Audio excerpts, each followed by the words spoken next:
বৎস, এই ঢোঁড়া নাগের পিছনে আমরা 1 মাস যাবৎ ঘুরতেছি। একটা ঢোঁড়া যদি আমরা দিতে পারি, আমরা 1 কোটি টাকা করে পাবো।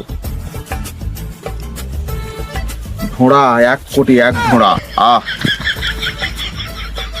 ওস্তাদ, এখানে ঢোঁড়া নাকে গন্ধ পাওয়া যাচ্ছে। দেখতে পাচ্ছিস না এখানে মুলাই খাওয়া থাকা পড়ে আছে, ওই গুয়ের গন্ধ বাড়াচ্ছে, আর হচ্ছে ঢোঁড়া নাগ। এই আমের বাগানের মধ্যে নিঃসন্দেহে এই ঢোঁড়া এখানেই আছে। বৎস, নিঃসন্দেহে ঢোঁড়া এখানে আছে, আমি গন্ধ পাচ্ছি। ওস্তাদ, শুরু করো এবার বিনের কামাল।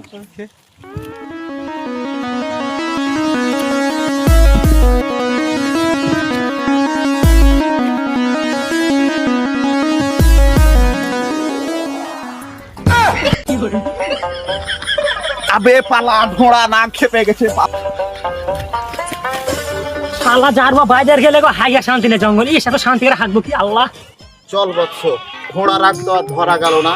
এখন পেটের জন্য দুটো যদি পাবিট বিক্রি করা যায়, সেটাই করতে হবে।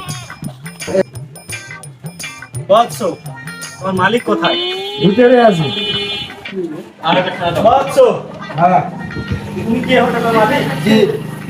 তুমি কি পারিবারিক সমস্যায় ভুগছো? জি। চলো আমার ওস্তাদের কাছে। চলে, কোথায় আছে? একটু দিকে।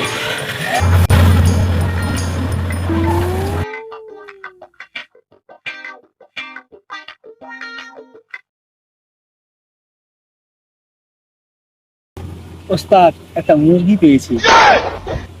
চাচা, থাক, আমি জানি। তাহলে চাচা আপনি কি জানেন? আমি তোকে 3টা কথা বলবো, বলো বিসমিল্লাহ। আমি জানি তোর কি কি সমস্যা, আমি সব জানি।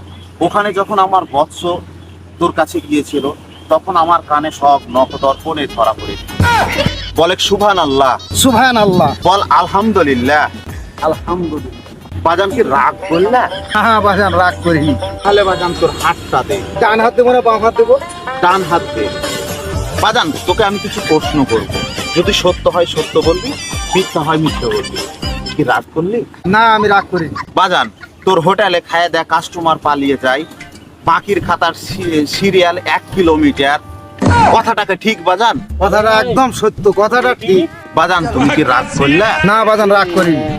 বাজান, তুই রাত্রে ঘুমাইলে চোখে দেখতে পাস না, কথাটা কি ঠিক? হ্যাঁ বাজান, সব ঠিক। বলো বিসমিল্লাহ। বিসমিল্লাহ। বাজান, বাড়িতে কি ভাবির সাথে তোর গন্ডগোল হয় না? তরকারিতে লবণ দেওয়া কম দেওয়ার লাগে তো গন্ডগোল হয়। তাহলে বল সুবহানাল্লাহ। সুবহানাল্লাহ। কি রাগ করলা? না। বাজান, পানির দিনে কি